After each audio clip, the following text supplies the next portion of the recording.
Hello, everyone, and welcome. I'm excited to kick off today's presentation on note-taking. Today, we'll explore how effective note-taking can improve your learning and organization. We'll cover some key techniques, tips, and tools to help you take better notes. Let's get started. Let's talk about language arts, which is a fundamental part of our education. It's not just about reading and writing, but also about developing critical thinking, communication skills, and understanding how language influences our world. These skills are essential because they help us express ourselves clearly and interpret the information we encounter daily. Throughout this presentation, we'll see how language arts connects to broader themes like literacy, creativity, and lifelong learning. By mastering these skills, we set a strong foundation for success in many areas of life.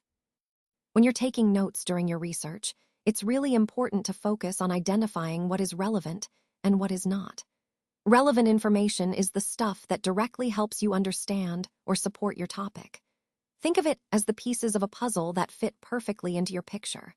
On the other hand, irrelevant information might be interesting or even tempting to note down, but it doesn't really serve your main purpose. It's the background details or tangents that won't make a difference in your final research. Remember, the goal is to filter out the noise and concentrate on the key points that will strengthen your work. This way, your notes stay clear, organized, and truly useful for your research. Connecting this to the overall theme, effective note-taking is about being selective and strategic, which ultimately makes your research more efficient and impactful. All right, let's talk about the note-taking process. This is a simple 3-step method to help you capture information effectively and efficiently. First, be prepared. That means having all your materials ready before the lecture or meeting, reviewing your previous notes to keep everything fresh in your mind, and doing any required readings so you're not caught off guard. Being prepared sets a solid foundation for good note-taking. Next, during the actual note-taking, use abbreviations and symbols. This speeds things up and helps keep up with the flow of information. But remember, keep your sentences short and to the point. This way, you're not trying to write every word but rather capturing the key ideas. Finally, after the session, take some time to review your notes. Rewrite them, turning abbreviations into full words, and replace symbols with their written equivalents. Also, make sure your sentences are complete and clear. This step is crucial because it helps reinforce what you've learned and ensures your notes are useful for future review. By following these 3 steps, being prepared, taking effective during, and reviewing afterward, you'll improve your note-taking skills and better retain the information. This process really ties into the overall theme of developing effective study habits and active learning strategies. Let's talk about some key considerations for effective note-taking. First, notes should be easy to read. That means using clear handwriting or a simple digital format and organizing your notes in a way that makes sense to you. If your notes are cluttered or hard to decipher, you'll spend more time trying to figure them out later, which defeats the purpose. Next, notes should not take a lot of time. The goal is to capture the main ideas quickly without getting bogged down in every detail. Focus on capturing concepts, key terms, and important points, rather than transcribing everything verbatim.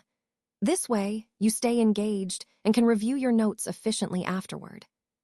Remember, good notes are a tool to support your learning, so keep them straightforward and practical.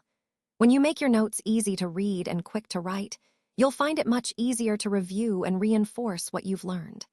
These small considerations really connect to the overall theme of efficient, effective learning and ensuring your notes serve as a helpful resource, not a burden. Let's talk about note-taking using source cards. This is a really effective way to organize your information by source. What you want to do is record the full bibliography details on one side of the card. On the other side, write down the important and relevant facts related to your topic.